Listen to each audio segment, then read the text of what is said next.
ଦେଖନ୍ତୁ ସର୍ବପ୍ରଥମେ ଶ୍ରାବଣ ମାସ ଶ୍ରାବଣ ମାସ ତରଫରୁ ଭୁବନେଶ୍ୱରବାସୀ ଓଡ଼ିଶାବାସୀ ଏବଂ ବୋଲବମ୍ ଭକ୍ତମାନଙ୍କୁ ହାର୍ଦ୍ଦିକ ଅଭିନନ୍ଦନ।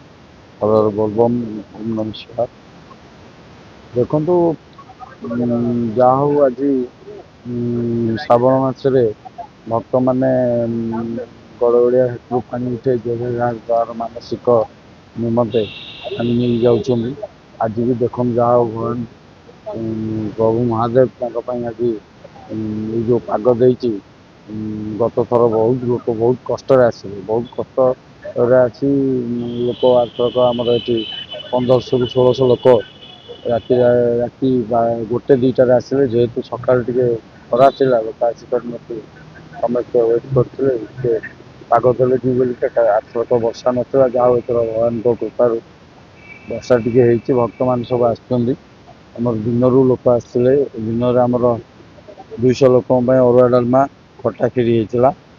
ଆଉ ଏବେ ଆମର ବର୍ତ୍ତମାନ ପାଇଁ ପୁରୀ, ଖିରି, ବୁଟ ଆଳୁ ତରକାରୀ, ଆମର ଆପି ମେଡ଼ିସିନ, ବିଭିନ୍ନ ପ୍ରକାର ପଣା ବି ଆମର ଛେନା, ନଡ଼ିଆ, କଦଳୀ, କୋରାଖଇ, କାଜୁ, କିସମିସ ଆଉ ଅମୁଲ ପଡ଼ିକି ପଣା ବି ହେଇଛି। ଭକ୍ତମାନଙ୍କୁ ପଣା ବି ଦିଆହେଉଛି।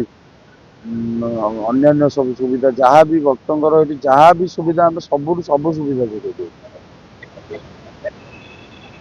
ମୁଁ ତ ଆସିନଥିଲି, ଆଜି ଫାଷ୍ଟ ଆସିଛି।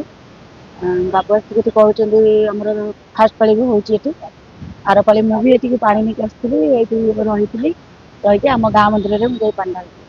ଆଉ ଏଠି ଏମିତି ସୁବିଧା କିଛି ନଥିଲା। ଯୋଉ ବର୍ଷ ମୁଁ ଆର ବର୍ଷ ଆସିଥିଲି ବହୁତ ହଇରାଣ ହେଇଥିଲୁ ଆମେ। ଏଠି କିଛି ସୁବିଧା ନଥିଲା, ଆମେ ଯିବା ପାଇଁ ଅସୁବିଧା ହେଇଥିଲା। ତେଣୁକରି ବାବୁ କହିଲେ ଆମର ଏଇଠି ଗୋଟେ କରିବା, ଯାହାଫଳରେ ଯୋଉ ଲୋକ ଆସିଥିବେ ସୁବିଧାରେ ଯିବେ, ହଇରାଣ ଆଉ ହେବେନି, ରେଷ୍ଟ ବି ନେଇପାରିବେ, ଯାଇକି ପାଣି ଢାଳି ପାରିବେ। ତେଣୁକରି ଆମେ ଏଠି ଆର ବର୍ଷରୁ ତ ଏଇ ସୁବିଧା କରାହେଇଛି ଆମର। କେତେ ଖୁସି ଆସିଲେ ଆପଣ ନିଜେ ଯାଇଥିଲେ, ବହୁତ ଖୁସି ଅଛି, ଜାଣିପାରୁଥିବେ କେତେ ଲୋକ ହଇରାଣ ବହୁତ ଖୁସି ଅଛି, ବହୁତ ଲୋକ ଆସୁଛନ୍ତି, ବହୁତ ବି ଖୁସି ଅଛି। ଆର ବର୍ଷ ବି ବହୁତ ଲୋକ ଆସିଥିଲେ, ଆଉ ଏ ବର୍ଷ ବି ବହୁତ ଲୋକ ଆସିଛନ୍ତି। ଆର ପାଳି ବି ବହୁତ ଲୋକ ଆସିଥିଲେ।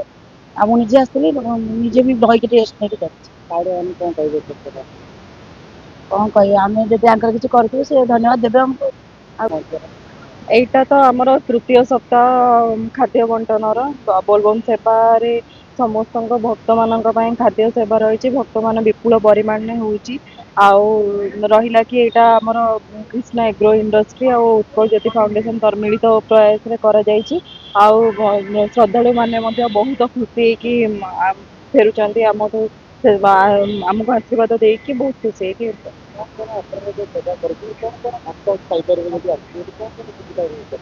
ତାଙ୍କର ଖାଇବା ପିଇବା, ଗାଧେଇବା ଆଉ ଟଏଲେଟ୍ ୱାସରୁମ୍, ଲେଡ଼ିଜ୍ ମାନଙ୍କ ପାଇଁ ୱାସରୁମ୍, ସବୁ ପ୍ରକାର ସୁବିଧା ରହିଛି।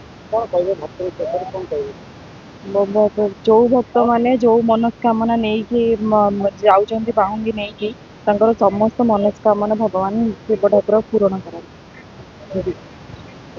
ମୋ ନାଁ ସଦାଶିବ ମହାକୁଡ଼, ମୁଁ ଉତ୍କଳ ଜ୍ୟୋତି ଫାଉଣ୍ଡେସନର ସଦସ୍ୟ ଅଛି। ସେବା ଚାଲିଛି, କେତେ ହେଇଗଲା କଣ ସେବା ଚାଲିଛି ଆଉ କେତେ ଖୁସି ଅଛନ୍ତି ଆପଣ ସେବା କରି? ଦେଖନ୍ତୁ, ପ୍ରଥମ କଥା ଏଇଟା ଆମର ଦ୍ୱିତୀୟ ବର୍ଷ ହେଲା। ଆମେ ଉତ୍କଳ ଜ୍ୟୋତି ଫାଉଣ୍ଡେସନ ଏ ବର୍ଷ ନୂଆ କରି ମିଶିଲୁ, କ୍ରିଷ୍ଣା ଆଗ୍ରୋ ଇଣ୍ଡଷ୍ଟ୍ରି ମିଶିଲା। ଆମେ 2 ବର୍ଷ ଏଇଟା ହେଇଗଲା। ଏଇଟା 2 ବର୍ଷର ଏଇଟା ତୃତୀୟ ପାଳି ହେଇଛି।